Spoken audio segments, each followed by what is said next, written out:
société multitrafic, il y a des liens, des liens complexes, des liens composites, c'est toute la problématique. Jean-Louis Bruguière, responsable du pôle antiterroriste jusqu'en 2007. Les trafics se développent, petit trafic, moyen trafic, gros trafic, dans une société qui se reconstruit et une société qui va générer des structures parallèles.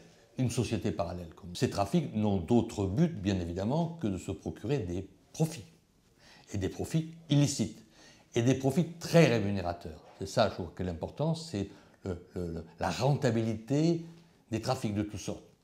Des petits trafics, trafic de stupéfiants, mais enfin, c'est déjà des trafics importants, trafic de cigarettes, là on voit bien que ça augmente, trafic aussi de contrefaçon, les médicaments, moi j'insiste là-dessus parce que c'est quand même un problème de santé publique, mais c'est également toutes les autres formes de contrefaçon, des problèmes aussi de trafic de titres de séjour, de documents administratifs, de passeports, importants également parce que ça donne des liens avec des activités beaucoup plus graves qui sont celles du terrorisme, des activités clandestines, opérationnelles. Bon, trafic d'armes, on en a parlé, trafic d'armes, donc on a un panel important et qui vont se faire dans des micro-sociétés, des micro-cellules qui vont naître dans des territoires, parce qu'il va y avoir des conquêtes de territoires. Ces structures sont très évolutives, très opportunistes. Elles vont naître, elles peuvent disparaître par la répression, par exemple, ou par d'autres circonstances, parce qu'il y a des rivalités. Avant, on avait une stratégie de riposte, on voit bien, beaucoup plus orientée vers la répression. Bon. C'était un peu ce que j'ai fait, moi, jusqu'en 2007. C'est-à-dire qu'avec quand même déjà des politiques, des stratégies de synergie que j'avais mis en place, donc de faire travailler l'ensemble des acteurs de la répression, mais donc en allant du renseignement donc à ceux qui étaient en charge de la répression, jusqu'à la communauté internationale. Donc une globalisation du processus de répression en faisant travailler ensemble, de façon synergique, l'ensemble des acteurs. Ça, c'était déjà une posture nouvelle, mais qui était orientée vers la répression, avec quand même déjà, et pour moi c'était quelque chose d'important que j'avais fait, une détection, une orientation vers la détection des signaux faibles.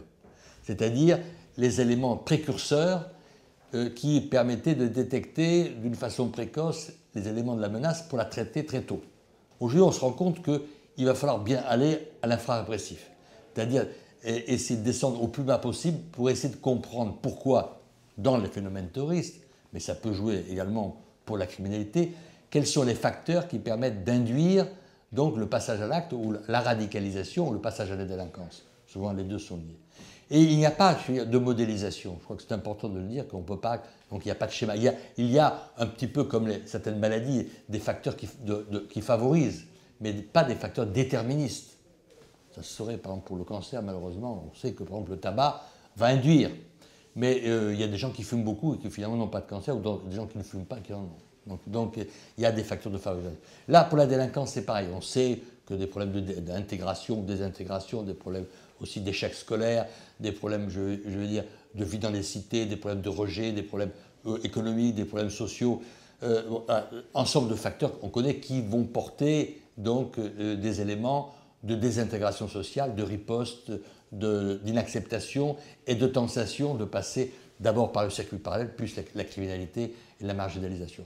Ça, c'est certain. Mais je pense qu'il y a aujourd'hui une prise de conscience. C'est compliqué parce que je pense que la société civile française, et surtout celle qui est au plus près, je veux dire, de nos jeunes, c'est à l'école, le milieu scolaire, le milieu associatif, est un milieu qui, par nature, a une espèce de rejet du répressif ou de la délation. C'est-à-dire, il est plus dans une affaire, rentrant dans un système de connivence, d'acceptation, je veux dire, presque de solidarité ou en tout cas de compréhension du phénomène plutôt que de détection. Et là, on a un problème. Dans d'autres pays, les pays anglo-saxons, ce réflexe n'est pas là. Je n'appelle pas la délation, j'appelle simplement à une espèce d'une solidarité plus grande, prise de conscience de la nécessité pour des acteurs qui sont au plus près, ou les familles, de pouvoir, c'est elles qui peuvent détecter et de pouvoir rapporter ces éléments qui pourraient être analysés et permettre, dans une stratégie plus globale, dans une chaîne, donc, où l'ensemble, je veux dire, des acteurs donc, en charge donc, de la détection-répression, en tout cas de la détection, ou des politiques donc, permettant la prévention des mécanismes pouvant induire la délinquance ou le terrorisme de pouvoir agir.